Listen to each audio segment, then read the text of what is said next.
এটা ছিল আমাদের 2026 সালের প্রথম বিয়েবাড়ি। রাধে রাধে বন্ধুরা, তোমরা সকলে কেমন আছো? আশা করছি সবাই ভালো আছো, আমিও ভালো আছি। আমার আরও একটি ভিডিওতে তোমাদের সবাইকে স্বাগত। আর গিয়েই দেখে আমাদের সোনু ম্যাডাম তার নতুন জায়ের ছবি তোলায় ব্যস্ত। আর বিয়েটা কার ছিল জানো? বিয়েটা ছিল আমার বরের বন্ধুর দাদার বিয়ে, আর আমার বান্ধবীর ভাসুরের বিয়ে, বুঝতে পারলে? আর বিয়েবাড়ি মানে খাওয়া দাওয়া, সাজগোজ। তবে মেয়েদের কাছে খাওয়া দাওয়ার থেকেও সাজগোজটা বেশি ইম্পর্টেন্ট, কি বলো? আমার তো সেটাই মনে হয়। আর আমরা গিয়েও দেখো খেতে শুরু করে দিয়েছি। প্রথমে খেয়ে নিলাম চিকেন পকোড়া, তারপরে আমি আর পিয়া দাঁড়িয়ে দাঁড়িয়ে কফি খাচ্ছিলাম। আর ভিডিওটা কে করে দিয়েছে জানো?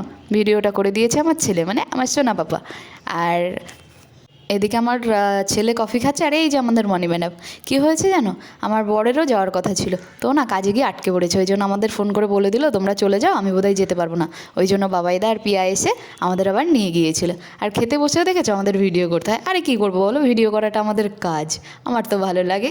আর এই যে খেতে বসে পড়েছি, চলে আসলো লবণ, লেবু, তারপরে ছিল কড়াইশুঁটির কচুরি, চানা পনির, চিপস, সাদা ভাত, আর মুড়িঘণ্ট, ডাল ছিল, কাতলা কালিয়া, স্যালাড, তারপরে ছিল ফ্রায়েড রাইস, চিকেন কষা, তারপরে শেষ পাতের চাটনি, পাঁপড়, তারপরে ছিল লটচমচম, তারপরে ছিল নতুন গুড়ের মিষ্টি, আর লাস্টে ছিল আইসক্রিম। এটা তো আমার ভীষণ পছন্দের। আর ছিল হজমোলা।